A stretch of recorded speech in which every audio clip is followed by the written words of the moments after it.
With the Citi Double Cash Card, you get 1% cash back when you buy and 1% as you pay. That's like the joy of getting 2 W's on the road or catching the home run ball without spilling your drink. Double boom. Double the love with the Citi Double Cash Card. Apply now at Citi.com/doublecash. This is the Dan Le Batard Show with the Stugatz Podcast. My face hurts. My eyes are red from tears. Stugatz was a star in the last hour of the show. We do a local hour before we go national here. Today on the show, we got Method Man, Bill Burr, and Diplo. I love how eclectic our guest list is today.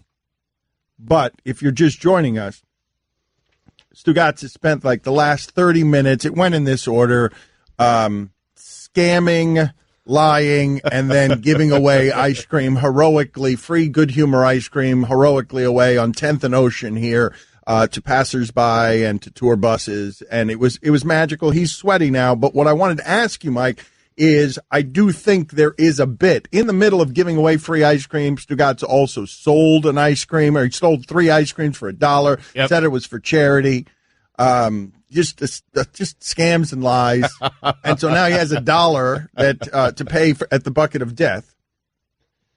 I like the idea of a bit Stugatz door-to-door salesman. How do we get Stugatz on camera trying to sell stuff door-to-door? Because he's very good at it. He is shameless. Mm-hmm. And how do we do this, Mike? Can we just do this around this neighborhood, like in apartments, where Stugatz, we just mic him up and we have him go try and sell something like ice cream? I could sell anything. I feel like if I have 5 minutes with someone, if they don't close the door on me quickly, which I'm very good at, if you give me 5 minutes, I'll eventually get the sale. This is what I am telling you. What we just did, where can people get it, Mike, on the podcast? Give them all the places, iTunes and everywhere else. Give Wherever you can find podcasts, ESPN app, Apple Podcasts. Subscribe to our show on Apple Podcasts if you haven't yet, and leave us a 5-star review. Tune in, Slacker. There's all sorts of places you can listen to us digitally. We hope, I know cameras were on Stugatz as he made this adventure, so hopefully, I know it's going to be a tough edit, we can get this out on Twitter and let the nation see what happened on the local hour. It was amazing, and what I wanted to say is I really do believe that there is a show based on the last 5 minutes of Stugatz's Shameless America, where he does the things that Marty Smith does on camera, because he's unusually comfortable on camera, Stugatz is. But he's also dirty and slimy and likable, so it's a totally different kind of Marty Smith. How'd I pull that off? I don't know. I'm very confused by it. It's genius. Thanks. So Stugatz's America would go through more back alleys and would just have dirtier stuff in it. Marty's would be, you would immediately make Marty's Smith's America the less dangerous show. You would immediately usurp him because you would be the edgy show, and then all of a sudden you'd be able to look through your rearview mirror at crushing Marty Smith's America because it's too damn wholesome. And people want something dirtier, something jagged. I'm their guy. The real America. That was a lot of fun, and thank you to many of the listeners who showed up to get their free ice cream. I was going to say purchase. I should have sold all of it, but yes, I didn't. But we thought of that too late. Yeah. But yes, morning ice cream is hard to give away, but because not a lot of people want at 10 o'clock in the morning ice cream. In fact, put it on the poll, Guillermo, at Le Batard Show. Have you ever had ice cream at 10 a.m.? Is that something you've ever done in your life? Guillermo right now is eating a toasted almond bar. Oh, those are so good. But is that something you've ever done in your life? Which way do you think that one's coming back? I would say better than 50% of the people who will vote have had ice cream at 10 a.m. Yes. What I wanted to ask you, sports related, because in the middle of all that, Mike Ryan was giving takes that John Wall is the fastest player he's ever seen on a basketball court. I wanted to buck on that, but I'm not sure I can. I don't know who I would nominate. Westbrook. Westbrook's in the conversation. Fast, yeah. Iverson, I guess, would be in the conversation. Yeah, I would say on a pro basketball court, it's hard to stick out with your speed at that level. I saw Ty Lawson in college, and to me, that was the craziest thing I'd ever seen in terms of speed. I think most people, though, listening right now would say that Russell Westbrook is faster than John Wall. I don't know if they've probably tested that, haven't they? They've got to be the two fastest players in the NBA. But what I wanted to ask you about is I keep seeing here news reports on everything that happened with Joe Girardi. And now the Steinbrenners are being quoted as saying that this guy who's got like the best managerial record in the last 10 years, who consistently overachieves with teams that aren't expected to do anything, consistently meets expectations. You can make the argument without much dilution that the best manager in the sport the last 10 years has been Joe Girardi. And he lost his job, and Hal Steinbrenner said, it's not about the last 2 or 3 weeks. It's about the last 2 or 3 years. He put that in quotes, and he also said, we might have made a change even if he had won the World Series. Wow. And so what I want to ask you is, who's the greatest diva in management history? Because this guy is clearly great, and he was fired after winning Manager of the Year with the Marlins. And now the Yankees are telling you, we don't care how much he wins, please leave. The last 2-3 years have been really unpleasant. And so who else is management diva? Because if it happens twice to you, you may be really good. But there's something happening with management there that's weird, because normally if you win like Girardi has, you almost have a lifetime job if you do what he's done for 10 years. Right. Did a great job with the Marlins. Won Manager of the Year with the Marlins, right? Won a World Series with the Yankees, and just took the Yankees to the ALCS with a team that was not expected to get to the ALCS. How about Larry Brown? One of the greatest coaches we've ever seen. That's a good one. Been in a million places. That's a great one. He was a total nomad. It's weird, though, because are people blaming Girardi?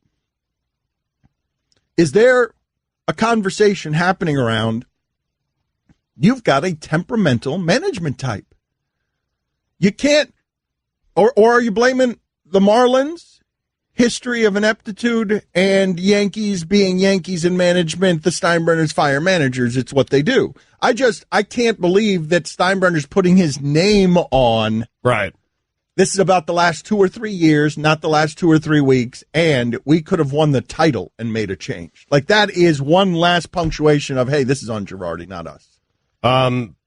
But don't you think it has to be on Girardi? When you consider the Marlins fired him after winning Manager of the Year, and the Yankees and Steinbrenner just said what they just said, it has to be Girardi, right? I'd love to know what the specifics are. I can't take a side. I just find the whole thing kind of befuddling, and I'd like to know the specifics on what is Girardi doing that is making management types say, we don't care how much you win, get out of here. When it comes to the Marlins situation, when he was fired after winning Manager of the Year nationally, that was just the Marlins screwing that up. Yeah, but was it? You know what I mean? He won Manager of the Year, and now in retrospect, yes, it happens once, and that could be the Marlins screwing up. It happens twice, and you're like, wait a minute, what's this guy doing in private? Right. Because I've always thought of Joe Girardi as nothing but maximum professional. Dry, boring, but stand by his players, max professional. What is he doing in private? Don't know, but it's twice. That's the thing, right? Because a lot of people are texting in Jim Harbaugh, and that did kind of happen in San Francisco, but it's only happened to him once. He did a whole bunch of winning. People thought he was the best coach in the NFL, and Trent Baalke wanted him out of there. Mm-hmm. And that one felt like we sided with Harbaugh on it. But if he went somewhere else, won somewhere else, and then all of a sudden got ousted as well, you'd be like, wait a minute. The hell is Harbaugh doing in the shadows? And it may be something here. Like what I think, I have not talked to anybody about this, but if I had to take a guess, my guess would be that what is happening there is that Girardi is so pro player that Girardi ceases to be a management guy, company guy, and turns it into, this is our locker room against even you, the guys who pay my salary. We are one unit, and my guess is he thinks that that's the way to get to winning. My guess is that he thinks that ultimately he's always going to get fired because he's always going to create the community in the locker room that's bleep everybody. Bleep management, bleep everybody. This is us against them. He probably makes a causation correlation thing between, and because I've done it that way, I've always succeeded. But he's justified in saying that, right? He has succeeded. Well, I don't know if, yes, he has succeeded. I don't know if that's the reason he's succeeded. I think it might be the reason he thinks he's succeeded. He had a pretty good team when he won the World Series. Yes, he did. No, he did. But he didn't have listen, he had a team that was expected to be good 2 or 3 years from now, and they were a round away from making it to the World Series this year. And that Marlin team wasn't very good when he won Manager of the Year. I don't know which it is. It's interesting. That's an interesting one there. But clearly he's not a good person. Okay, very good. Dan Le Batard. Stugatz lies so much, and he doesn't take inventory of his lies, that even when he's telling the truth, we don't believe him on anything. What's wrong, Stugatz? What are you objecting to? I mean, listen, I've done this to myself, so I'm frustrated at myself. I'm not going to lash out elsewhere because I understand why everyone would think that I was the one who did this. But I am sitting here telling you guys that I did not do it. Stugatz. You absolutely took a bite out of a piece of pizza and put it back with the rest of the pizza. It was me. This is the Dan Le Batard Show with the Stugatz on ESPN Radio. If you are late to the Joel Embiid, what are we calling him? Web Embiid. If you're late to that party, this guy is beginning to look like Shaquille O'Neal with a three-pointer. Yeah, he was pretty incredible last night. They were a fun team. I watched the first half of that game, and he had 46 points and 15 rebounds and 7 assists and 7 blocks, and he was 2 of 3 from 3. I watched that entire game. He's fantastic. I'm not certain Ben Simmons isn't better. I have never seen someone built like that who can do all of that. It's crazy. I'm saying I've never seen it in the history of watching human beings bounce a basketball. Someone at that size and that frame who can play like a guard on occasion. I cannot wait to see what this sport is going to look like in 150 years. I'm not. Yeah, we're going to make an app that allows me to live 50 more years, or I'm going to get bitten by Patino. Either way, if I could just see what basketball looks like 150 years from now, because Kevin Garnett was the first extraterrestrial I saw where I was like, how does all of that work, where he can be that long? Right. He can meet a guard at half court and spread his wingspan, and the guard can't really come in, and he's got all sorts of deft touch. And then Dirk Nowitzki came and did some of the same things. But this is different. Embiid is different for you than Giannis? Because Giannis is like a guard out there. No, it's weird. The reason it's different for me is because Giannis can't outstrong everybody. Right. This guy can outstrong everybody.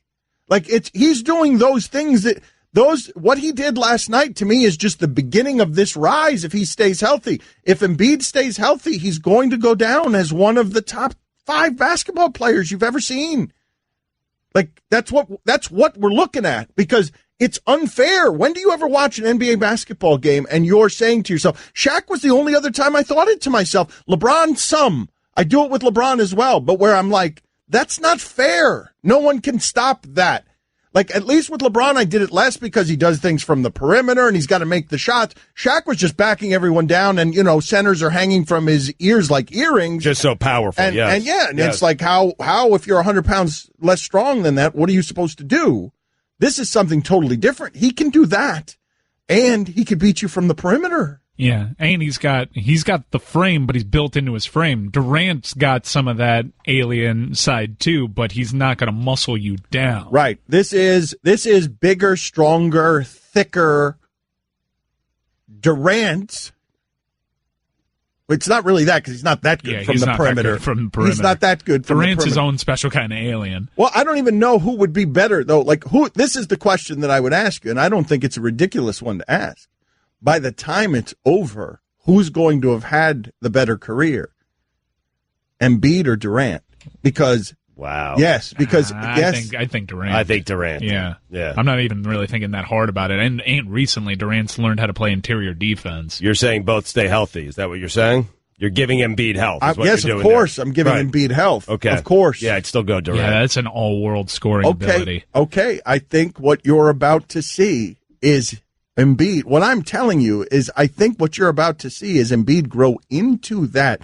He is a novice. He is doing this very raw. Kevin Durant is great. He's done with the growing of any kind. Embiid is not. Like, I think that you might want to get used to those stat lines. That read that stat line again from last night, because Durant can do some of this. He can't do all of this. 46 points, 14 of 20, by the way, from the field, 16 of 19 from the free throw line, 2 of 3 from 3, 46 points, 15 rebounds, 7 assists, 7 blocks. How about get a steal? There's a great stat that I saw. Chris Cody shared it with me. Joel Embiid has scored 78 points at Staples Center this year. Lonzo Ball has scored 52 at Staples Center this year.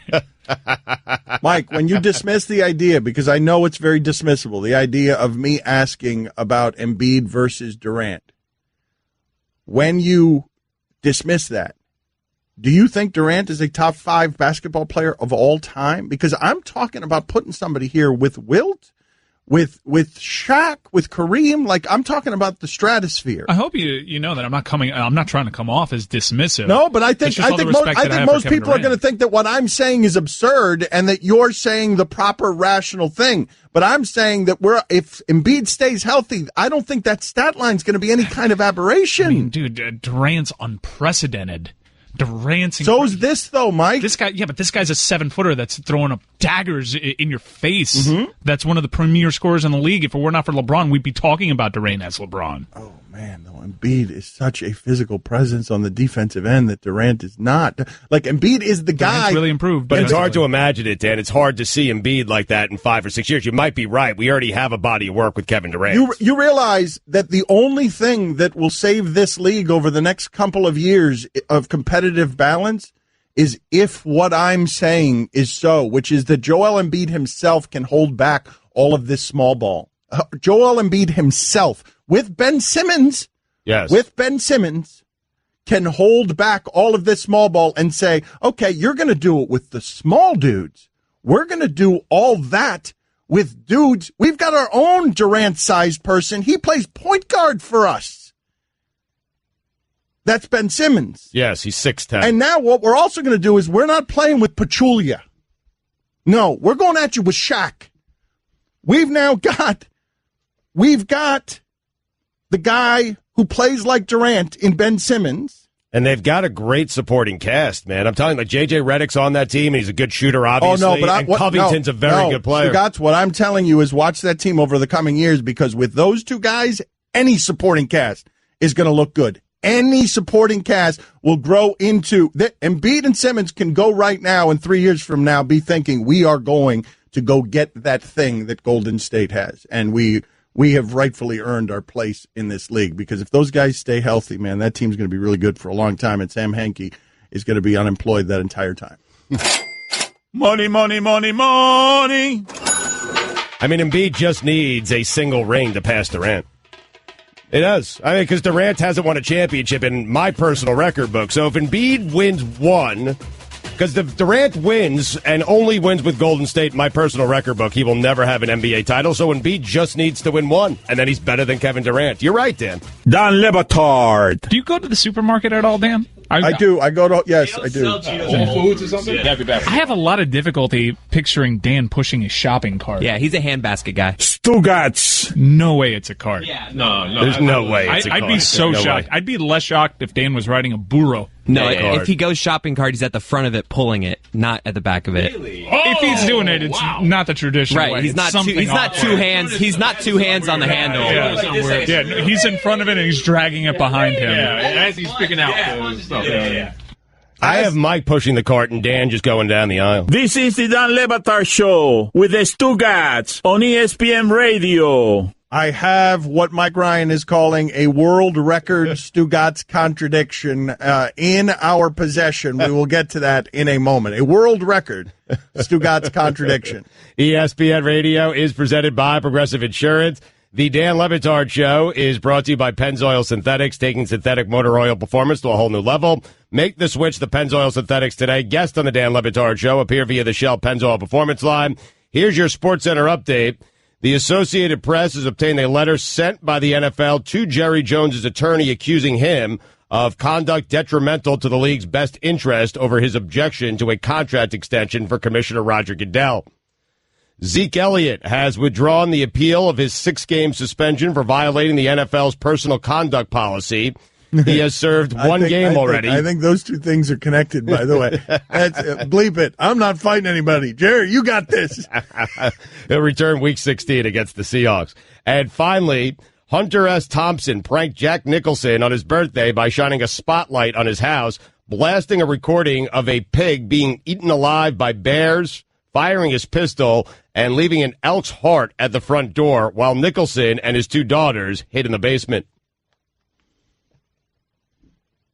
It's so many drugs, man. So we need a drug journalist doing gonzo journalism in 2017. This Sports Center is brought to you by JCPenney. Guys, the holiday challenge is here. Get everything on your list for less than you think. Refresh your holiday wardrobe with 60% off men's sports coats, top coats, and dress pants starting at just $23.99. Hurry in, JCPenney. For all the latest headlines and information, tune in the Sports Center on ESPN Radio all throughout the day. We got a good guest list today. Method Man is going to join us. He's on a run here. He's crushed Colin Cowherd 5 straight weeks, I think, now. He didn't really crush him last week. He just tied him. But if you don't lose to him, you get to keep coming back. Bill Burr going to join us, and Diplo is going to join us. Is he the most famous DJ going, Mike? Is he the biggest in the world still? He was at one time. Is he still? Certainly one of the more famous DJs and producers, legendary producer before he gained popularity with Major Lazer. We will get to the contradiction that Stugotz, that Mike Ryan is claiming is a world record contradiction for Stugotz in a second. We're going to do the bucket of death in 30 minutes today. We're going to do it today. That's right, because we're changing around on television here over the next couple of days. We're going to be on ESPNU for a little bit here, but then we go to ESPN News later in the day, and then we're off on some places tomorrow because of... we're off tomorrow because of the college basketball marathon. So for those that DVR the show on ESPNU, we want to make sure that you guys get the bucket of death. So we'll do that at 11 today. And by the way, I know we changed from ESPNU to ESPN News mid-show today. If you want, you can always check out the ESPN app, and you can catch our simulcast now on demand. It goes up on there immediately following the conclusion of our live shows. I saw on the television, on First Take, that they've got Dante Jones coming up in studio. And when I think Dante Jones, I think I have this, Mike. I think I have this right. Fats and Info, I need you to look it up for me. I think Dante Jones, after all of the fines that he incurred, I'm not making this number up. I think he earned $127 for last year's playoffs. I think it's some ridiculous number like that. So just... Google search Dante Jones, because when I do word association, the first thing I think of is Dante Jones was on that Cavs team, and Dante Jones accrued so much fine money that what he made for either the playoffs or the season, was it the playoffs or the season? This is a tweet from Brian Windhorst that went up on June 9th, 2017. Dante Jones' playoff fines are now up to $9,000. His season salary was $9,127. That's funny. Awesome. But LeBron James did step in. Very nice guy, and paid his fines in the past, and it looked like he took care of them there. All right. Guillermo, put it on the poll. Did you know that Dante Jones made $127 last season? That's a bargain. I mean, the number of things that you can't get for $127. Like, can you get a mattress for $127? A mattress? What, are you out of your mind? I'm just saying, no, the cheapest of mattresses. There goes a guy that's never shopped for his own mattress. I'm talking about the cheapest of mattresses. What's the cheapest of mattresses? You can get a piece of cardboard, I guess.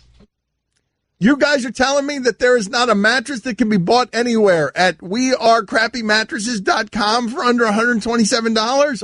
I got one right now. It's a Sealy. It's $149.97. So I guess you can. I mean, I wasn't saying like a high-end mattress, man. You jackals attacked me very quickly. Like, you guys were ready to go at elitism. Hey, Batard, you've never bought a mattress before. And I'm like, whoa. I found an inflatable mattress for $199.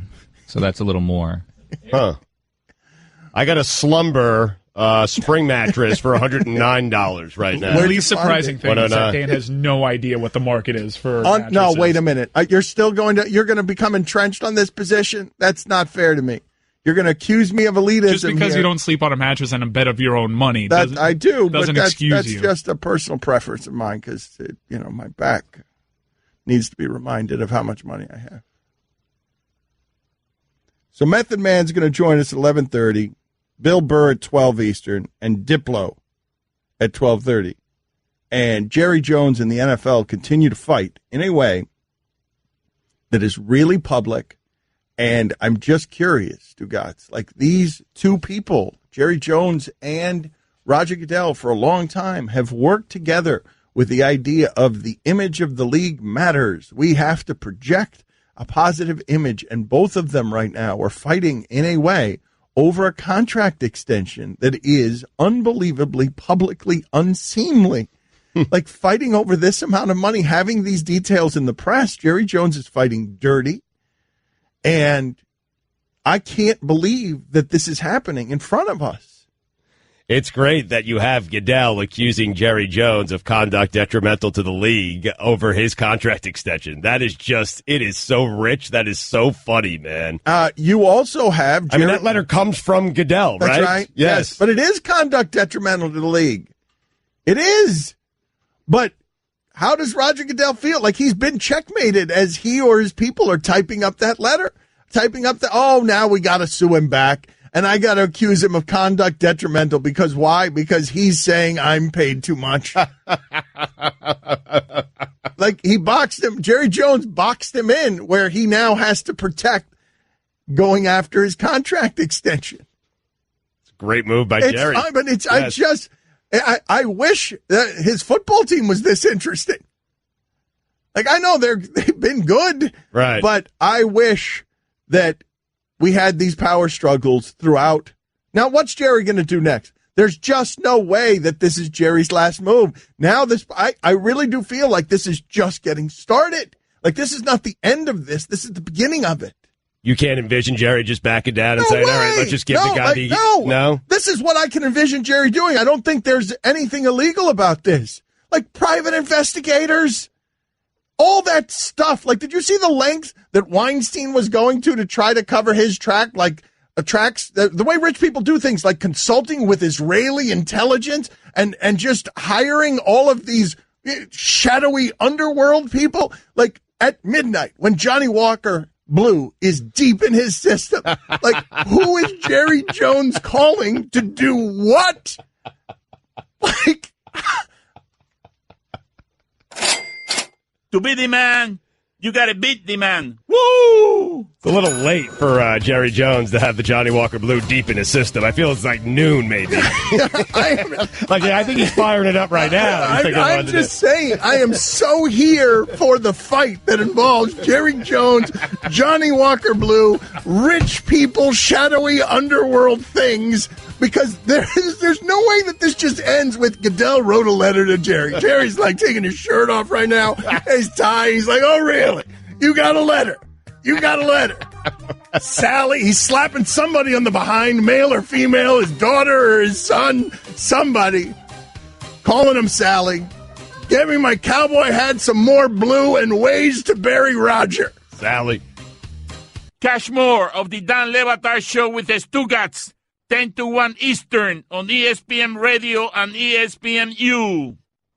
Hi, everyone. Stugats here. Support for the Dan Le Batard Show podcast comes from our friends at Rocket Mortgage by Quicken Loans.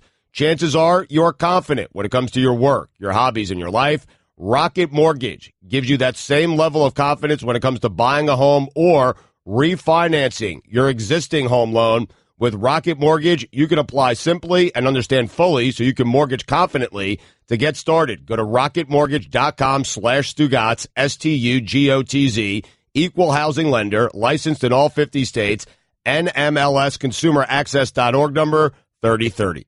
Dan Le Batard. Guillermo, put it on the poll. Are you disturbed at all that Stugotz thinks extortion and blackmail are normal business practices? Stugotz. It has to drive you crazy because you are smart, you are well thought out, you are reasonable, you are balanced, and I just come in with blackmail, COB. And they love you more. Yep, spot on. And I'm so envious. I want their love. You're not going to get it. Their love's important to me. I want the love of dumb people. This is the Dan Le Batard Show with the Stugats on ESPN Radio. A member of the staff just walked into the room during the commercial break and screamed, "They got Al Franken." What? Al Franken is a groper. There are pictures. They got Al Franken. Now, Leanne Tweeden writes an article.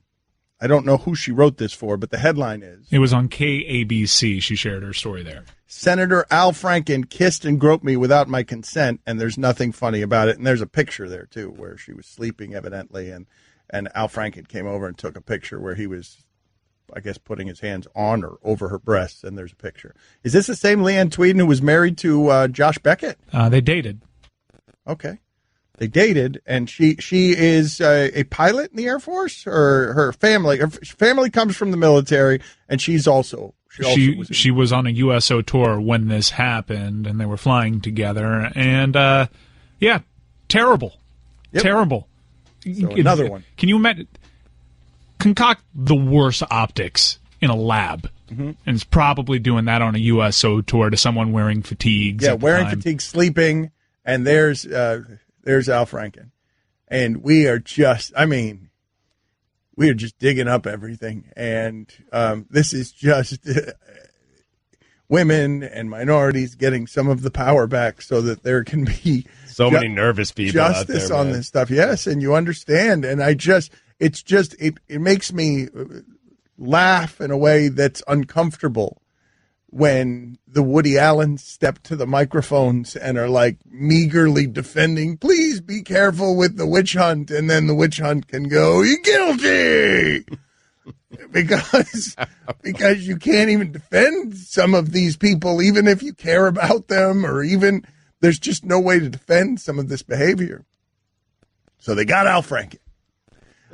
We are now going to the grid of death. Stugatz is having a nightmare of a season. He is in debt. He's 4-6 this season. Mike, how many things does he owe? Does Stugatz still owe something from last year? I do. He owes something from 2 years ago. Oh, really? Yeah. Yeah. Well, hold on. Give me the list of things that I owe here. Let's make sure this is accurate. They're in so many different Word We got to get documents. Sarah involved. She's going to have to start threatening punishments. No, it's just a poem from 2 years ago that I have to do. I will get it done. You have to do a deaf poetry jam, Right. a 2-minute encapsulation of the week's worth of sports stories.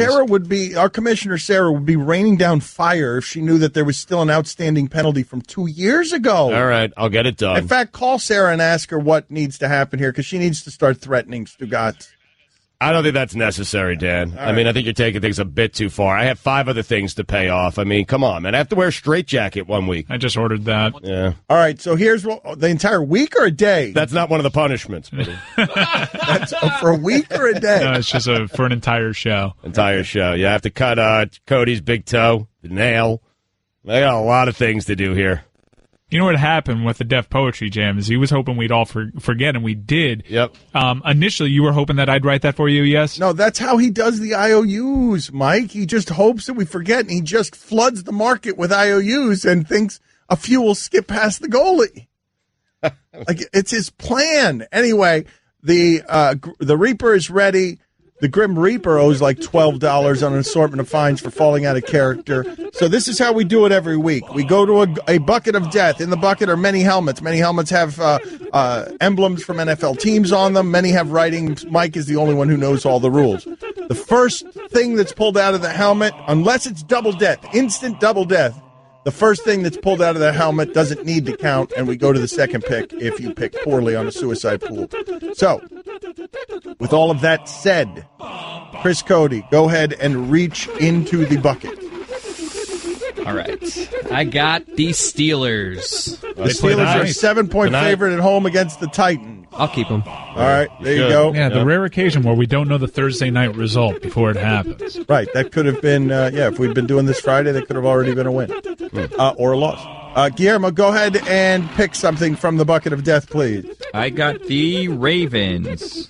The Ravens stink. The Ravens But they got the Packers, who also stink. No, I'm going to put these back. They're a 2-point favorite, Bill. The Ravens are at the Packers, a 2-point favorite. He puts it back. They're on the road. Smart. I think that's a smart heard. putback. I got the Bills. The Bills with a new Nathan Peterman is your guy. Well, they got the Chargers. So no matter what, that It'll game's be going to be close. tight late. Yeah. The Bills are at the Chargers. They're a 4.5-point dog. You've got Nathan Peterman on the road. Congratulations on that. Go ahead and stick that right in your front. Nathan Peterman. Roy, pick from the helmet. It's got writing on it. Any team by double digits. Any team by double digits. Oh, wow. I got the Chiefs. Yeah, that's a good pick. All right, so the Chiefs are playing against The Giants. At the Giants. At the Giants, but the Giants have clearly already quit, right? Right, Yeah, the Giants it's are over. plus 10 in that game. All right. So they got to win by 10. Ben McAdoo gave a big speech yesterday, Roy. I don't know. I mean, Mike Ryan is going to now select from the bucket of death. We'll play that Ben McAdoo sound. You have that? Wait a minute. Let's stop everything and play it right now. What, you have Ben McAdoo's fiery speech? I haven't heard this. I have this great Ben McAdoo sound. Ben McAdoo is never prepared for follow-ups ever from the New York media, and the New York media is kind of bullying him at this point. Give me a second to find this. Okay, well, go ahead and pick from the bucket of death, and then you tell me when you've got it. Go ahead and pick from the bucket of death while you're at it here. You know that you'll have time to find it while Stugatz is rummaging. Mm-hmm. Oh, I have the Kansas City Chiefs. All right, so there you go. The Chiefs, 10-point favorite. but you just need the Chiefs to win. Roy needs them to win by 10 points. Yeah, you need them for 10 I don't points. like that, I just Roy. need them Yeah, straight sorry. up. I should have told you that before, but whatever. I have a question. Is this just for NFL teams, or is it? Yeah, just for NFL teams. Come on. No, thank why are you. you Just asking making me sure. that Come on, question? You man. know Mike's just going to make up the rules as we go. I have that Ben McAdoo Go sound ahead and here. play it. Listen, I'm comfortable in my own skin. I'm built for this. You know, a calm doesn't suit me, a storm does. Why do you say that?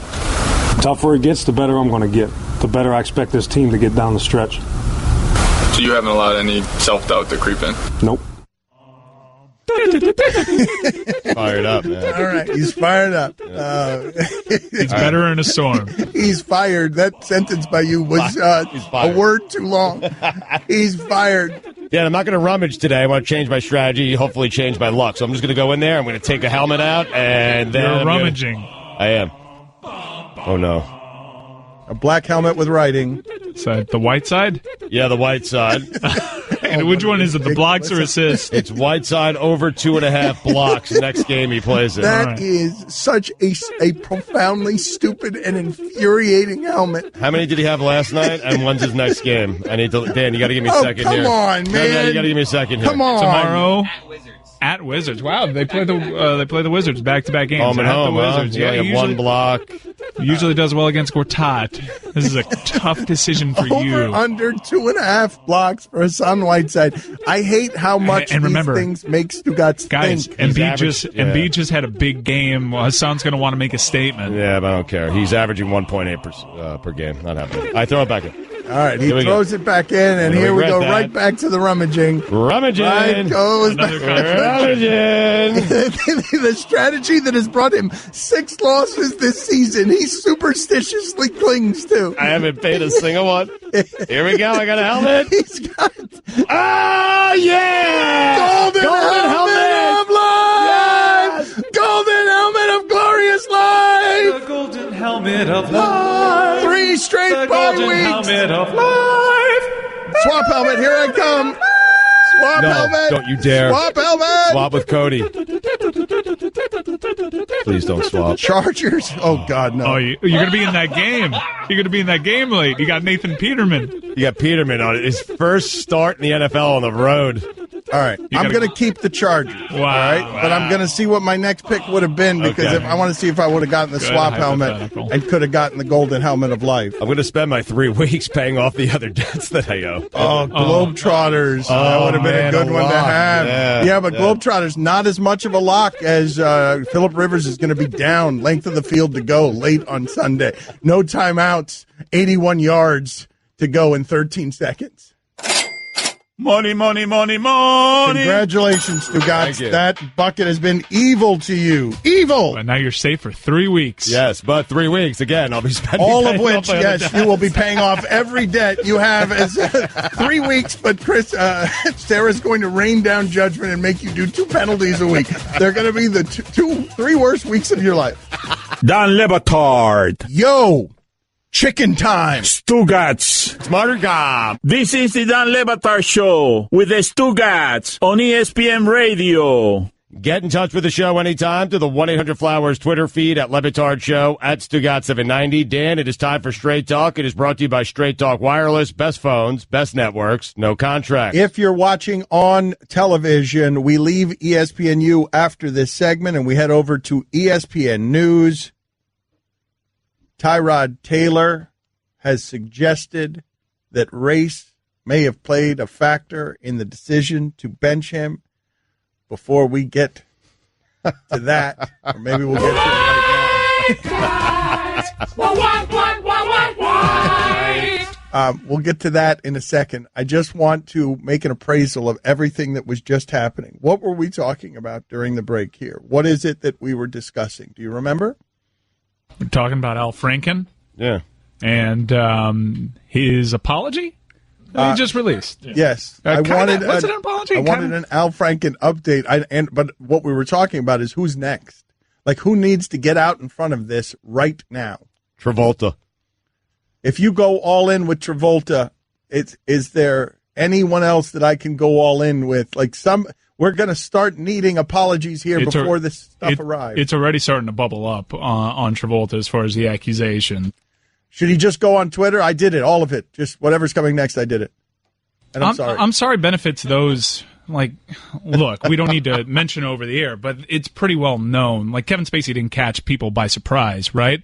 Louis C.K. didn't really catch people by surprise, right? Mm-hmm. So there are not really well-kept secrets out there, and I truly believe it benefits you to get out in front of these things. And the Travolta one, now we don't. I don't know that that's fair to do to Travolta, because some of the stuff that Travolta for a long time, it's been National Enquirer stories and the tabloids doing stories on if he's gay and masseuses. And those have been reports that I don't think have been reported by anyone credible, and it's unseemly to out anybody in that manner anyway. But when you've gone from gay, celebrity gossip, or is he gay, to is he a predator, those are two very different things. And I don't know what's headed Travolta's way, but if those massages were aggressive, as some of the accusations we've read in these tabloids are, something might be headed Travolta's way. I'm trying to figure out. Sizemore was the least surprising thing I've ever heard. Tom Sizemore. Him being a creep. Him being that much of a creep was, anytime you read something like that, it's jarring. Sizemore, though, like Tom Sizemore is debaucherous and lost. Like, that guy's been wandering around in Gary Busey territory for a while. Like, if I told you right now that Gary Busey did something crazy, you're like, yeah, of course he did. Because it's Gary Busey. That is Straight Talk. It is brought to you by Straight Talk Wireless, nationwide coverage on America's largest and most dependable 4G LTE It was network. not Straight Talk. It was John Travolta talk. Well, what do you think would happen if Travolta actually came out and said, listen, I don't know where it's coming from. Stop I don't know who's going to... there. Just stop. The sentence is a few words too long. If he came out? Go ahead. Continue. If he came out and said, okay, hey, listen, I don't know where it's coming from. I don't know who it's coming from. I just know it's coming, and everything that anyone says is true, and I apologize. What do you think the reaction would be to that? That's not good enough.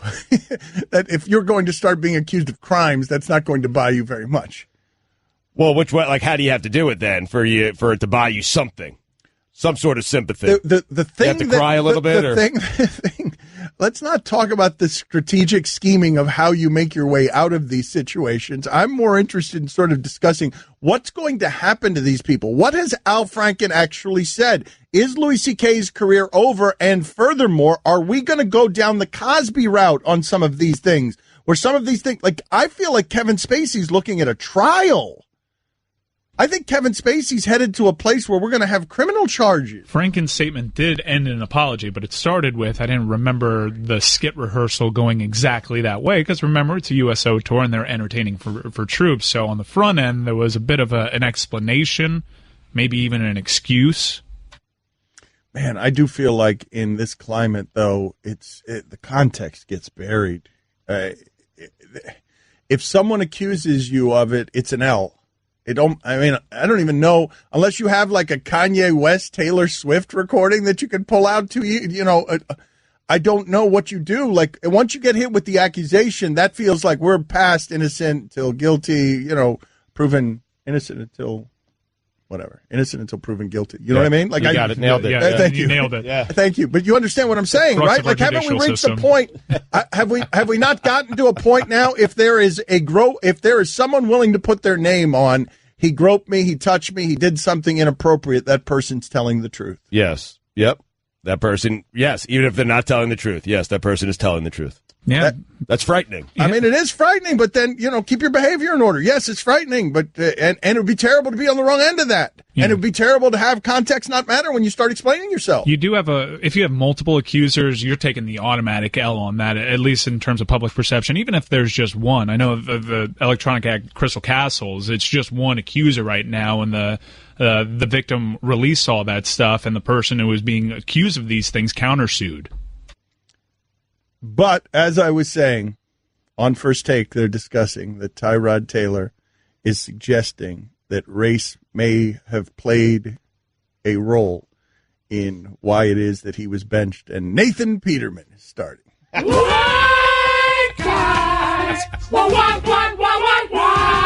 that next. Don Le Batard. We're very morally upstanding, right? We will never pay for an interview. Never. TMZ, you paid for it? Can I have some? Harvey, talks to her later. Stugats. Watch this. This will be fun. You guys let me know, all right, when it is that we freeloaded off of TMZ here as a network. Any minute. You guys let me know, because as soon as TMZ buys it, we're coming in right behind them. First follower. Never mind about our moral, upstanding, journalistic conviction. We'll be right there. We're hitting, our entire company's hitting refresh on TMZ. You guys got her yet? This is the Don Le Batard Show with the Stugats on ESPN Radio. ESPN Radio is presented by Progressive Insurance. Bill Burr going to join us in a half hour, noon Eastern, on the Shell Pennzoil Performance Line. Here's your SportsCenter update. UCLA freshman LiAngelo Ball, Cody Riley, and Jalen Hill have been suspended from the basketball team indefinitely after returning from a trip to China, where they were held for shoplifting. The Cy Young Awards have been announced. Indians pitcher Corey Kluber won for the American League, and the Nationals, Max Scherzer, won in the National League. And finally, Leonardo da Vinci's masterpiece, Salvator Mundi, achieves $450,312,500, a world auction record for any work of art sold at auction. It's absurd. For all the latest headlines and information, tune in to the SportsCenter on ESPN Radio all throughout the day. Bill Burr is going to join us at noon Eastern. You don't find that to be absurd? $450 million you're going to spend on a piece of art? Please. Guillermo, put it on the poll. What's more absurd, spending $450 million on art, or Stugats fancying himself an art critic who can discern these things? Well, that's the problem. The art critic is the problem. Discern these things. It's a piece of art. I mean, I hate the guy who's sitting there at the museum and he's looking at a piece of art and he's seeing something that you can't see. Who cares? I mean, please. Oh, no, it's worth $450 million. Do something better with your $450 million and spend it on a piece of art that only you find to be fascinating. I mean, Pollock is an absolute joke. Wow, that was loud. And who is this Salvador Mundi? Who is he?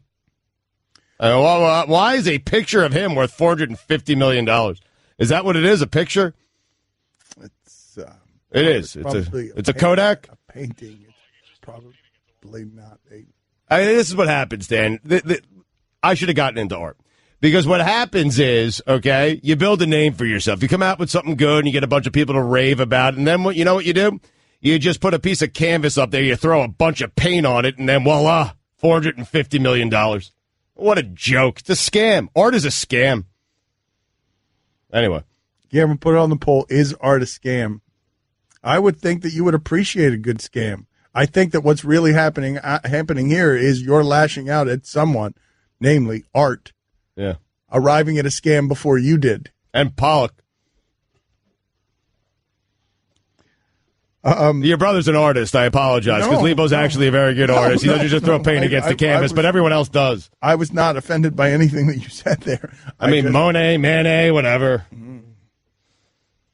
Enough already. $450 million. You would think that person has something better to do with his $450 million, or hers. Well, just for the record, do you realize these are investments? You realize none of these people are just throwing away $450 million to have something in their home. I mean, let's be real. Like, Pollock just stole money.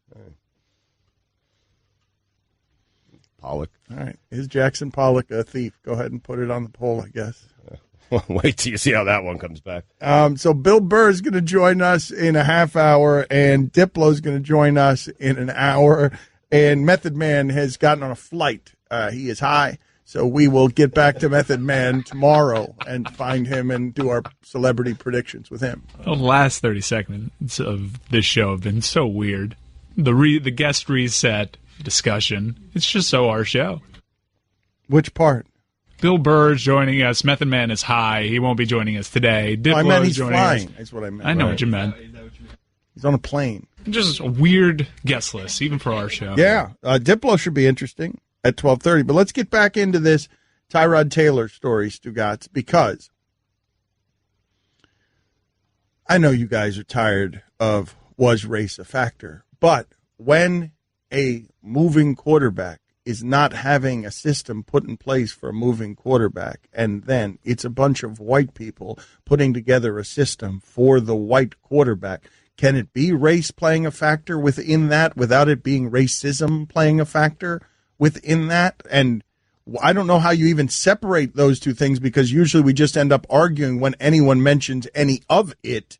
But I'm just curious, if not in a situation where a quarterback who is one, who doesn't throw interceptions, who basically looks like Alex Smith and plays like Alex Smith, but also throws the ball deep, when that system around him is not made for him the way it is for Alex Smith in Kansas City, right, and when they go with a more prototypical, favoring the statuesque white quarterback system with Nathan Peterman as their guy, who he's pretty lead-footed, right? Peterman is a guy who's got a big arm but looks more like the prototype. Sure. Is it unfair for Tyrod Taylor to look at that, think to himself while looking in the mirror, I am Alex Smith with a deep ball, and say to himself, really, are we going another route here with a quarterback? Because we're still not ready in 2017 for the pocket passer.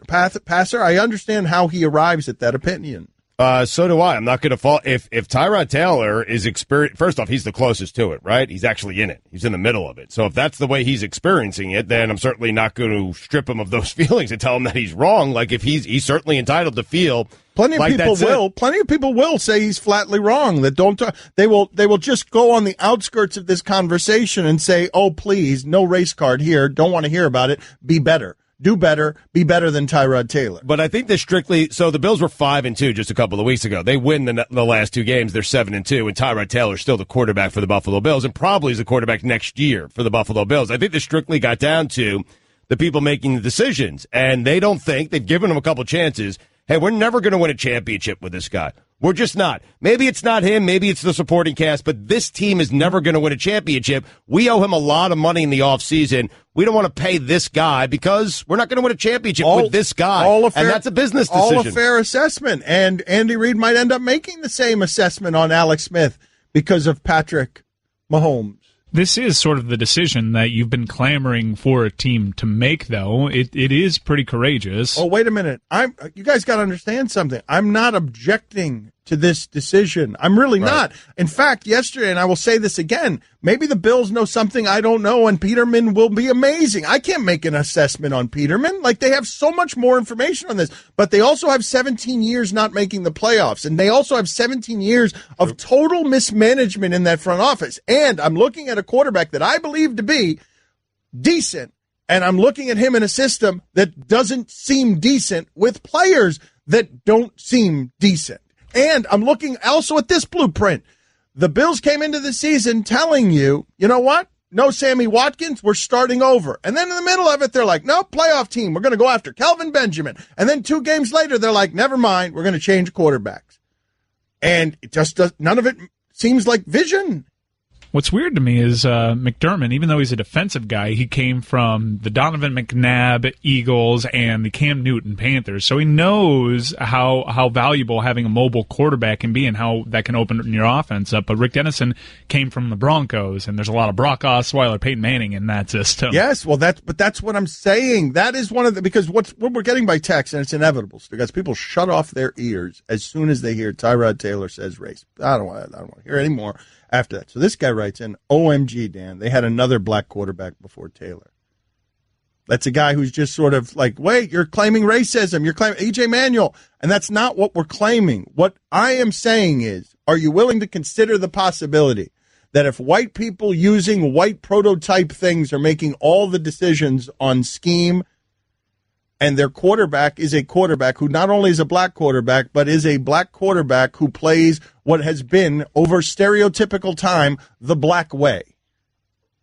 And your system is made for Nathan Peterman instead of what Andy Reid is doing in Kansas City, which is building a system that all of a sudden is read option for Alex Smith based on the talent that he has. Right. Are you allowed to believe, if you're Tyrod Taylor, hey, man, like this is white guys trying to take a black skill set and not knowing what to do with a black skill set because they're doing it with a white quarterback. They're doing it with their Brock Osweiler prototype. Well, of course, you're allowed to believe that if you're him, and people are allowed to disagree with his beliefs. Yeah. I mean, they are. They're going to. It is like I would ask people this, because over the last 3 seasons, his quarterback rating 2 years ago was 99.4. Last year it was 90. This year it's 91.4. Over those 3 years, he has 47 touchdowns and 15 interceptions. Those guys don't get benched. They don't get benched when you put up those kind of stats. It's important to note, too, that Tyrod may be emboldened by that Mina Kimes article that came out that sort of alluded, and not necessarily alluded to, sort of tackled this whole dynamic directly when it came to him. I just wish, I really do wish that this is something that we could discuss, in a way that you guys wouldn't fight me on, because I just think it's legitimately interesting. Like, I don't want to fight about, the Bills racist. I'm not interested in that conversation. I'm not accusing them of it.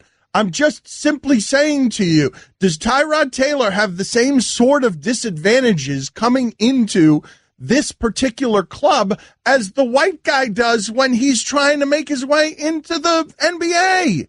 Like, and where are the interesting things there when don't make it nefarious. Don't make it, this is evil clans people. This is just make it white sensibilities governing a black thing and seeing if they manage it right. It's not without precedent. We gave Chip Kelly credit when he ran a system with cement-footed Nick Foles. It's something that's stimulating to me. And I just wish it's something that we could talk about without fighting about it, because I'm not accusing anybody of anything. I'm just asking questions around this and saying, hey, do you guys find this interesting or not? Because Tyrod Taylor's a quarterback 15 teams in the league would want, and they can't figure out a way to make it work with the Bills, and the Bills aren't looking in the mirror because the Bills have been bad for a really long time, while Tyrod Taylor has been better than what the Bills have been for 17 years. He's been better at what he does than they have been for 17 years at what they do. Don't forget, you can hear more of my sons Dan and Stu weekdays starting at 10 Eastern on ESPN Radio and ESPNU. You can always count on Bud Light, just like you can always count on Tailgate Terry. Without Tailgate Terry, you wouldn't have cold Bud Lights and 7-layer dip at every pregame. That's 56 layers per season. Just the right amount if you ask Terry. Tailgate Terry is famous among friends. He deserves a Bud Light. Enjoy responsibly. Bud Light Beer, 80 St. Louis, Missouri.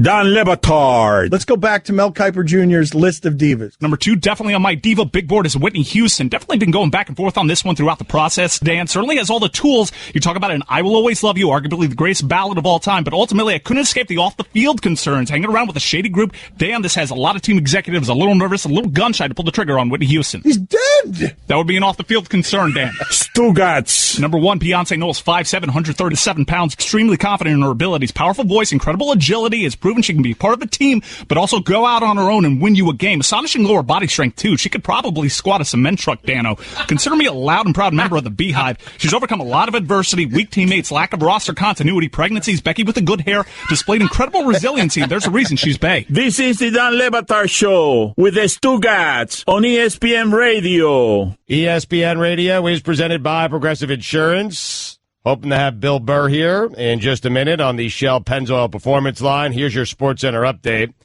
Golden State Warriors guard Stephen Curry will be venturing into the field of online education and serving as an instructor teaching via video the fundamentals of what makes him one of the most skilled creative players in the NBA. God, get over yourself. An autopsy confirmed 12-year NFL veteran Fred McNeil had CTE, just as a brain scan 4 years before his death had indicated. A breakthrough researchers hope will help in their quest to diagnose the disease in the living. The development was published online this week in Neurosurgery. And finally, Guns N' Roses closed their show in Tulsa, Oklahoma on Wednesday with a visit from an unexpected guest, Foo Fighters' Dave Grohl. Grohl brought out his guitar and rocked out, shredding alongside Slash, and also took over Axl's lead vocals at times during Paradise City. God, that is cool. What is the greatest one of those that you've ever seen? What is the greatest surprise appearance by anybody that you've ever seen? I'm not certain it was a surprise. I have to check, but I know Pink Floyd was doing a concert and Eddie Vedder came out and sung Comfortably Numb, and it was fantastic. But I don't know if it was a surprise. I don't know. I'm not certain. I'll check it out. Yeah, I deserve it. Deserve that.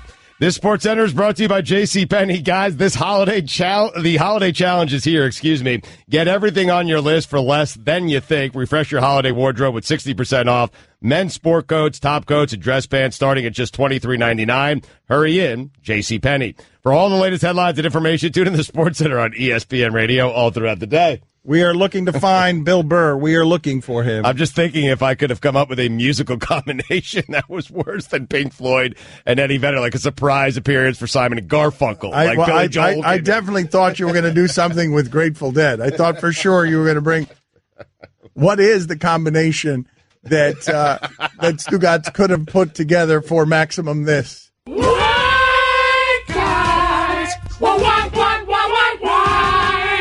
Wingo and Golic. If I go, no, I mean musically. Oh. If I go all in, if I say to you, Bruce Springsteen with a surprise guest appearance from John Mellencamp, like, do I have a better hand? Wow. Do I have a better? That's strong. That's strong. Wow. Because I can go easy and Hank Williams Jr. in country music, but what you did right there, that's true to the game. So wait a minute, who can beat me if I go in Brian with Adams, maybe?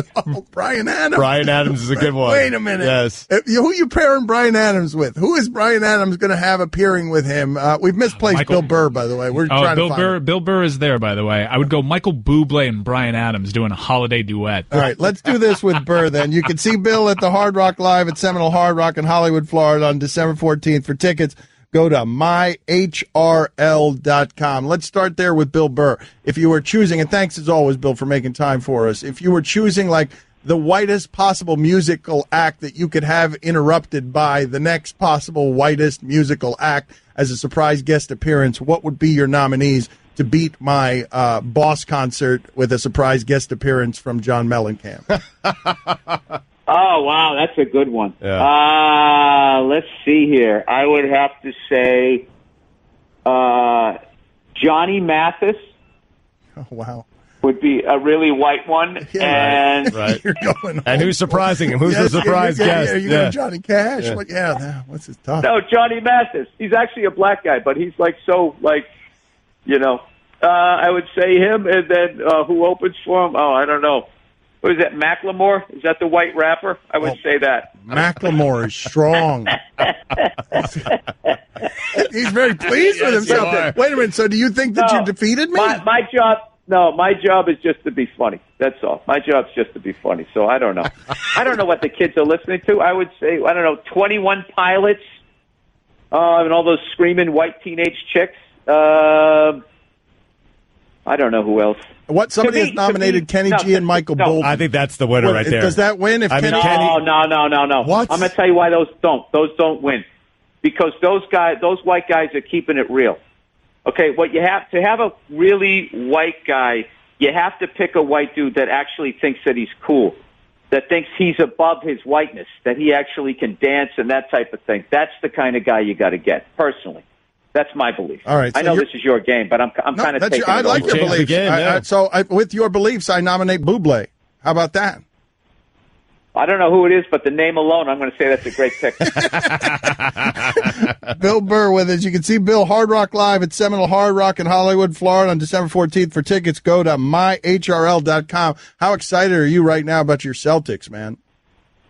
This is the deal. I've been so damn busy. I went from writing on this cartoon and recording it right into an acting gig that tonight I actually ordered the NBA package yesterday and the NHL. So I watched my Bruins get smoked by the Anaheim Ducks last night, and I'm watching my first. I don't even know who the Celtics are playing, but I heard that the Kyrie Irving thing is working great. I'm not nervous about that Hayward guy because he broke a bone.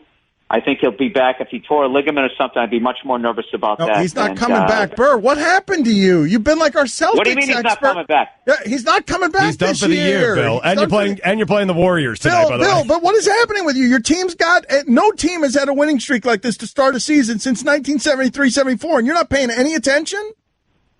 I'm working. Here's the thing. Everybody in Hollywood, because everyone's getting busted for all this crazy sex stuff, they're trying to make Hollywood seem like it's this big, giant, consented like orgy out here, and that's not accurate. What it really is a bunch of people working 14 to 16 hours a day, missing their kids growing up, and that's the life that I was living for the last month. So I have no idea what's going on. I just told you I was busy. I ordered the package. I'm supporting the league, and I'm sitting down tonight. Bam! That's what I got going on. How many games have we won in a row? 13 in a row. Wow. Yeah. You missed it. I'm out of the loop. But wait a minute. So not only that, but you just had a kid, didn't you? Last time we talked to you, you've got a kid that you're neglecting. This is the thing. Yeah. Then this is the thing. My kid now is crawling like 90 miles an hour and is just starting to stand up. So even when I sit down to watch the game, like, I'm burning more calories than I ever have, like, watching a game. I'm usually just sitting there, and it's like a negative thing. Now it's, like, positive. Like, I got to run around. She really likes hockey because of all the movement and stuff. But basketball, I don't know. She's running all over the place, but I don't know. It's probably bad that I called in a sports show and I don't know what's going on with my own team. No, it's not bad. No, it's not bad. We don't care about that. I mean, the fact you didn't know Gordon Hayward was out for the entire year. No, that's all right, though. But let's talk about flying helicopters. I knew his foot turned around. I obviously saw that, but it's just a broken bone. And depending how deep you go into the playoffs, I'm going to tell you right now, I bet he comes back in, like, May. I love you, man. Bill, you can't be totally uninformed, know nothing that's going on, and then have a strong opinion like that usurps the doctor. Dude, he broke his ankle. He didn't have his foot amputated. How long does it take to recover from a broken ankle? Right. Burr, how are you coming up as an authority on this? Jerry Rice. He's right. I saw Jerry Rice come back from an ACL injury. He came back and played like by the end of the year. Granted, he got hurt that game, but that doesn't, I'm trying to win this argument. You can see Bill at Hard Rock Live at Seminole Hard Rock in Hollywood, Florida on December 14th. I love that as a sports radio trick, throwing in at just the end. Hey, I'm just trying to win the argument. It sort of like unmasks everything. If you want Aaron Rodgers, they're saying with his broken collarbone could be back in January if they make the playoffs. That's Is that correct. a different kind of bone up there? I mean, I don't. No, you win. You win. I don't know. Dave Matthews. Dave Matthews is a good one. But this is the thing. I feel bad trashing all these white guys like I'm not the exact thing that they are. I'm the corniest white dude that ever lived. So I like all these people. The Kenny G.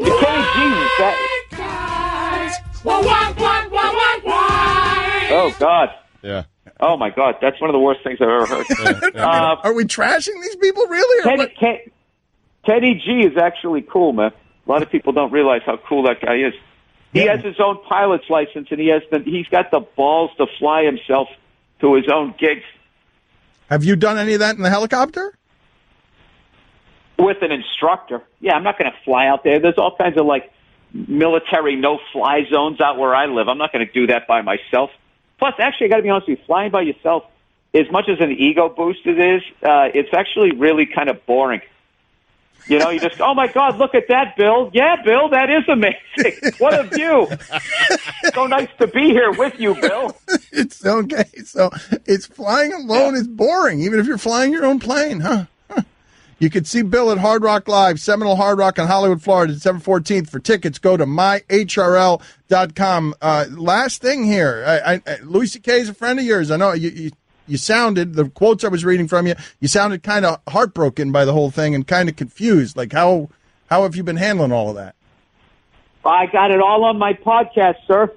You can listen to the whole thing, and I'm not going to do little droppings of it at the end of it with a topic that's as sensitive as this. God knows they're going after anybody. Fair enough. Totally fair. I was joking on my podcast. They're probably going after his mailman at this point, where they're just like, if you deliver mail to his house, you're part of the problem. Okay. All right. You've discussed it well enough on your podcast. Go over there, people. Tell people where they can get your podcast so I don't get you in any trouble with not condoning any of that behavior, but good Lord. I can't watch Louis' specials anymore, but I can still see Hitler's speeches on the History Channel. But say what maybe it's time to take another look at Hitler. I mean, say what you want about him, but he could keep it in his pants. There's something positive, right? No. Hey, you brought it up, dude. I know, but just go back to your podcast. You were better off over there. It is. You're right. I did bring it up. Thank you, Bill. We appreciate your time. Awkward transition. Time for some ads. Hey, you brought it up. Blaming you. I mean, okay. He's totally right, though. Totally unfair to do to him. 30 seconds left in an interview. Rape, sexual harassment, go. I mean, it's the second time I'm guilty of that mistake. Second time, and I deserve to be called out on it every single time. Hopefully in that same fashion. That makes me deeply uncomfortable. Well, let's criticize the Bills' decision-making. That's right. Don Batard. You are the best, and when I say the best, I mean the very worst and most evil. Stugatz. The worst. But this time, it's for real. Worst. This is the Don Batard Show with the Stugatz on ESPN Radio. Diplo going to join the show in 15 minutes. If you missed any of the show, you can listen to all 3 hours of the Dan Le Batard Show on demand in the ESPN app, plus our Miami-only hour that airs before the show, and now you can subscribe to our Best of Podcasts. It's all available in the Listen tab of the ESPN app. I've got a couple of shameful admissions to make here. We used to do a segment, Shameful Admissions. We just go around the room, and everybody would say something that caused them shame from their past. And I can't believe I'm saying this, but I've got to clean up a bunch of stuff from the last segment. The last segment ended with Bill Burr railing about Hitler, and that's not even the part that I need to apologize for or fix. I did not know that Johnny Mathis was black, and so I laughed at the joke that he made, which is his most famous white musician that he would have instead of Barry Manilow or Bryan Adams or Bruce Springsteen if he was putting together a concert of white people, interrupted by the debut or by the guest appearance cameo of another white person, because we were talking about, what was it? Was it Dave Grohl and Guns N' Roses? Yeah, it was Dave Grohl singing lyrics with Axl Rose. And so what ends up happening is I'm laughing at a joke where Bill Burr is saying that Johnny Mathis was the whitest of all the musicians, and I just didn't know that Johnny Mathis was black. So that leads me back to the last time something like this happened, which is Stugatz related, and Jonathan Coachman is still mad at us about this. Jonathan Coachman is now on Periscope. Jonathan Coachman, when he was at ESPN, did not like that we kept playing this, and it was a genuinely heartfelt apology from Stugatz. Wait a second. What do you mean that he's now on Periscope? He's no longer on ESPN. He's doing his own show on Periscope. Oh. Is that not known? Is that not a known thing? Or is that what happened? I'm not making fun of him.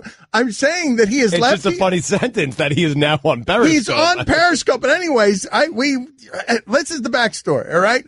Stugatz didn't know one time that Jonathan Coachman on the air was black. So this is what happened with Stugatz. Stugatz, you should probably apologize here. We should apologize for what happened last segment. It went off the rails on us. What do you want to say? I will apologize. You don't need to apologize for anything. I need to apologize. They are my weekend observations. I said what I said. I had no idea, and I apologize to Jonathan Coachman, who has tweeted at us, and he's upset and has every right to be upset. I honestly, and anyone who knows me will understand this and believe this, I honestly, until after the segment ended and we went to commercial break, had no idea that Jonathan Coachman was black.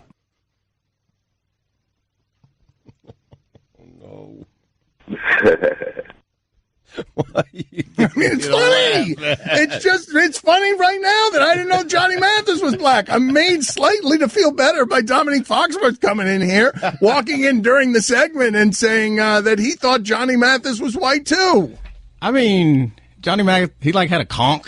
I think Johnny Mathis was kind of going for that. He was on a bit of the Michael Jackson train. So Johnny Mathis is a little deceptive. Well, wait a minute. Okay, so wait a minute. You know who Johnny Mathis is and you were confused about whether he was white or black. Well, to be fair, first I walked in and Allison said, "Do you know who Johnny Cash is?" And I said, "Yeah, a white music man." And then she said, "What about Johnny Mathis?" I'm like, "Yeah, white music man." Set up. And what you did to Coachman? Dirty. Yeah. What? Periscope's now of Periscope. I mean, it's so honestly, I swear to you guys, I didn't. Sports Center. No. Wait a minute. I swear that was not a shot. It was not meant as a shot. It was, but whatever. So since we're all getting on Coachman, I did first take a bunch of times. One of them was with Coachman, and he did one of the weirdest things in the history of the world. Oh, please tell. So we're about to start the show, and he takes his two fingers and puts them under his tongue, and then grabs like his neck around here, and then goes. And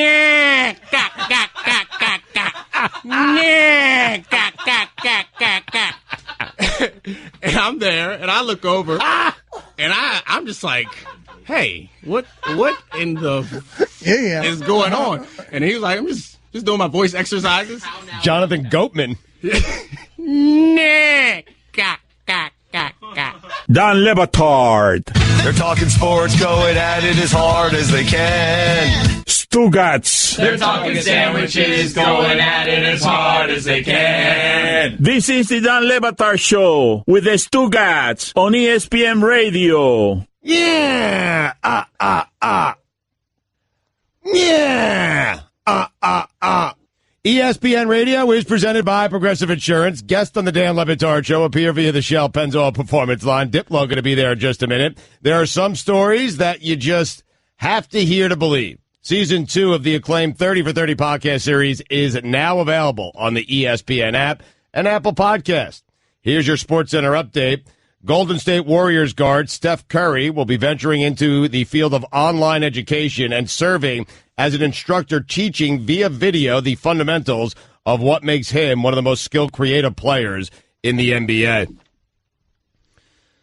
An autopsy confirmed 12-year NFL veteran Fred McNeil had CTE, just as a brain scan 4 years before his death had indicated. A breakthrough researchers hope will help in their quest to diagnose the disease in the living. The development was published online this week in Neurosurgery. And finally, Get Out will be submitted to the Golden Globes as a comedy. It's not the first time the Hollywood Foreign Press has bent the rules in the Best Picture comedy or musical category. Everyone can remember the comedy classic The Martian, winning a couple of years ago. Amid the announcement, director Jordan Peele tweeted, "Get Out is a documentary." This SportsCenter is brought to you by JCPenney. Guys, the holiday challenge is here. Get everything on your list for less than you think. Refresh your holiday wardrobe with 60% off men's sports coats, top coats, and dress pants starting at $23.99. Hurry in, JCPenney. For all the latest headlines and information, tune in to the SportsCenter on ESPN Radio all throughout the day. He is maybe the biggest doing it, DJing anywhere in the world. Diplo with us on ESPN Radio. Give Me Future, the new documentary film chronicling Major Laser's concert in downtown Havana, Cuba. Debuts this Friday only on Apple Music. So Diplo will be with us here in just a moment. I got so many things that I need to clean up. Stugats, people didn't like the Bill Burr interview, and I loved it. But before we get to that, let's bring in Diplo here. Thank you for making time for us. Again, Give Me Future, the new documentary film chronicling Major Laser's historic concert in downtown Havana, Cuba, debuts this Friday only on Apple Music. Thank you for joining us, Diplo. Are there a lot of people in the world who call you Thomas? Not really. The only people who read my Wikipedia page, I think. My real name's kind of Wesley. That's sort of like what people call me. Okay, so so does everyone in your life call you Wesley, like the people closest to you, or do some of them also call you Diplo? Yeah. Diplo or Wesley. Depends. But yeah, you can call me whatever you want. You can call me Thomas. I'm totally happy with that, too. When can you tell us that you felt your life changing? We'll get to Give Me Future in a second, but when is it that you could feel that you were on the cusp of breaking through to, beyond your wildest dream? I mean, it's been such a whirlwind. I've been doing this for a long time. I've been doing music for 20 years and kind of been DJing and making electronic music for over 20 years. So it's sort of been a trend for a lot of people in music this kind of genre that I wasn't about to do it for so long. It's been a slow climb. I'm honestly still amazed every day that I'm, still doing it, and I'm still happy that people are listening to what I'm doing. And I'm just every day I feel like I got more to do. So you don't feel like there was any point where you broke through? It was just always a slow climb. Like you didn't feel at any point I've arrived. It's not. I think when I was younger, I was still like an outcast. I never really had a hobby. I wasn't good at making music, to be honest. I couldn't play anything that well. I think just when I started to release music and I was making mixtapes and trying to make beats, like by my first drum machines, maybe when I quit my job. I was a school teacher for a while in Philadelphia, and I quit my job when I was about 22 years old. I got a tattoo on my arm that has like the logo I have, and I just said, if I have to commit my life to something, this is what I'm going to do, and I've just been doing it since then. How hard was it to quit that job? It was very easy. I hated the job. It was hard to make money doing music. Right.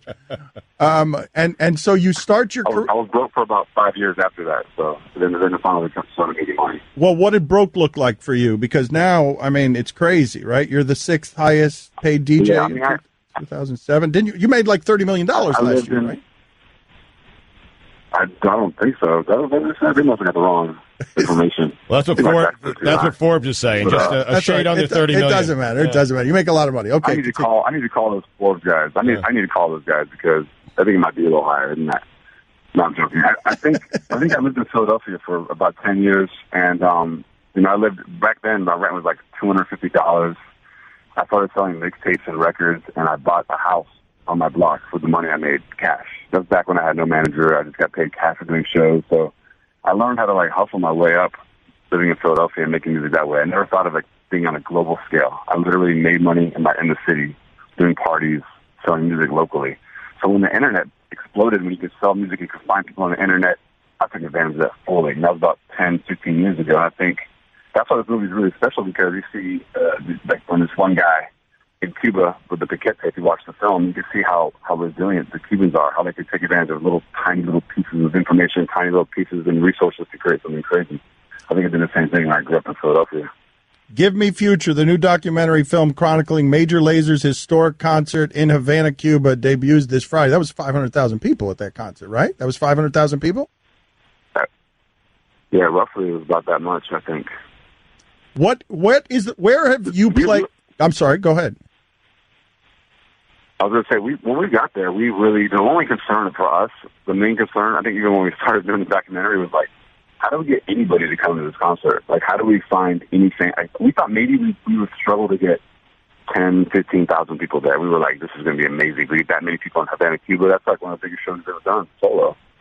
So when we got the note that there were going to be over 200,000 there, then 400,000 there, we were just it was insane. And by then we were past the point of no return. We had to really, we're working with a crowd that big. We only had 4 barricades to the stage. It was very scary to see what could possibly come of the show. So, what is the place that you've played where you've been most moved by the crowd? Is there any one place that you could point to, whether it was a large crowd or an energy, where you found yourself palpably moved? Well, for sure, Havana was special because, after the show was over and people were dispersing, and you got to remember, this is 400,000 people that almost everybody walked to the concert. There's no transportation in Cuba. There's, as you might know, there's old cars there. There's, little minivans that travel people around the city, but everybody walked to the Malecon just for this concert, and they walked off. And as the sun set, it was just a euphoria. Everybody was happy. They're singing, they're dancing their way out of the concert. And that was really special. But, 3 days earlier, we had traveled to Pakistan for a concert in Islamabad, and the show had been canceled 4 or 5 times. There had been a bombing in Islamabad 3 weeks earlier. We were really scared to do the show. We had worked with the U.S. Embassy. But that show was really special because they had never had a concert anywhere in Pakistan like this. And all the kids knew the music I was playing, they knew all the songs I was doing, and they were literally crying at the concert, at the end of it. And that was another experience that was really special to me. Did I misunderstand? One of these places where Excuse me. Did I misunderstand you, Diplo? Did you say that you were a lonely, awkward kid? I think so. I maybe I said that earlier, but in my group in Florida, I didn't have many hobbies. Music was my main focus. So like I said, I wasn't good at music. I knew I wanted to do it, so I didn't know what to do. So I think when I became a little older and acclimated to it and becoming a DJ and making music with a computer, being a producer, that was something I could actually do and I was good at. So it was kind of a release for me and it helped me grow a lot. And, I found something I was going for that. Diplo, how does this work? Is there like DJ beef? Do you beef with Calvin Harris or anything like that? There is all kinds of DJ beef. Nice. It's a very silly community, to be honest. Like, there's nothing really cool about being a DJ. And so, if you get a chance, I had a show we produced for Viceland called What Would Diplo Do? And it's kind of a parody of a DJ's life and what it's like to be a DJ. And then that show actually did beef with Calvin Harris as sort of a parody. I don't have any real beef with Calvin Harris. I love him to death, but if you get a chance to check out that show, it's really fun. All right, so Diplo's with us. Give Me Future, new documentary about Major Laser's concert in downtown Havana, Cuba. It debuts this Friday, only on Apple Music. Do you marvel at the amount of money that DJs are making? Like, whenever you dreamed of whatever the high end of this was, what did the high end in your wildest dreams look like? I mean, this is insane. Every year it's crazier that we're able to do what we're doing. A lot of these young guys are making businesses out of it. I mean, just being able to DJ and go to Vegas every weekend is great, but you have to make sure you understand. It's like being a football player. You're going to have a good 2-3 year run, and there's another DJ to take your spot. So nothing's guaranteed. Nothing, and I think a lot of the young guys might not realize that, but I don't take anything for granted. So every time I make a little money, I invest it back in a project like what we did in Havana, or back in my record label, or producing younger artists. So it's important to understand there's like definitely there's an arc to the career of a DJ as well. But it's insane the money that's being made right now. It's like, and that won't last forever as well. But if I'd said to you, if I'd gone back to the beginning and said to you, Diplo, wildest dreams, what does it look like? How much are you making? Where are you performing? It's not 300 flights a year, is it? No, I would definitely be happy just being able to own my house and have any freedom to like buy food. I'm talking when I was in Philadelphia, I was eating ramen noodles still. Taking the bus to work, and I'm still trying to DJ and do parties. And I bought a car, a used car, and I used to transport my turntables to places. So, I mean, back then I was happy just to have a house that I didn't have to pay rent anymore. That was like my dream. Now it's like everything I make, I just try to invest it back into things, making more stuff. Whether it's a film or it's an album or it's a festival, I think it's important to put that back in the community. So what would we look at in your life? What's a place that you've arrived in, wherever it is, the company you're keeping, and you're saying, I can't believe that someone who wasn't very good at music has arrived at this spot in the world? I mean, I think I have 2 lovely children at home now, and I'm teaching them how to make music. I'm supporting them, and they're actually good at music. And that's amazing because I was never good. And to be able to see and support their hobbies and maybe make future musicians and future creative people is something amazing to me. And being able to be a father and just being a better person in general all the time, thinking about that. That's a great answer. It's also not what I was looking for. You understand, right? I was looking for that's a great answer. It's a father's answer. I love that we're getting life lessons from Diplo, that he's reprimanding the youngsters. That's fun to hear. Reprimanding those young DJs that don't understand that. And so I was looking for something a little flashier than that. Can you give me something a little better than that? All right. Well, I'm pretty cheap, man. I'll tell you what. I take Southwest to Las Vegas, and I don't really care. I'd rather do that and save my money on a private jet, do something else. I'm not flashy. I might buy a nice watch every once in a while, but I'm driving in a rental car right now, to be honest. Okay. Really? All right. You're driving around in a rental car right now talking to us. One of the biggest DJs in the world.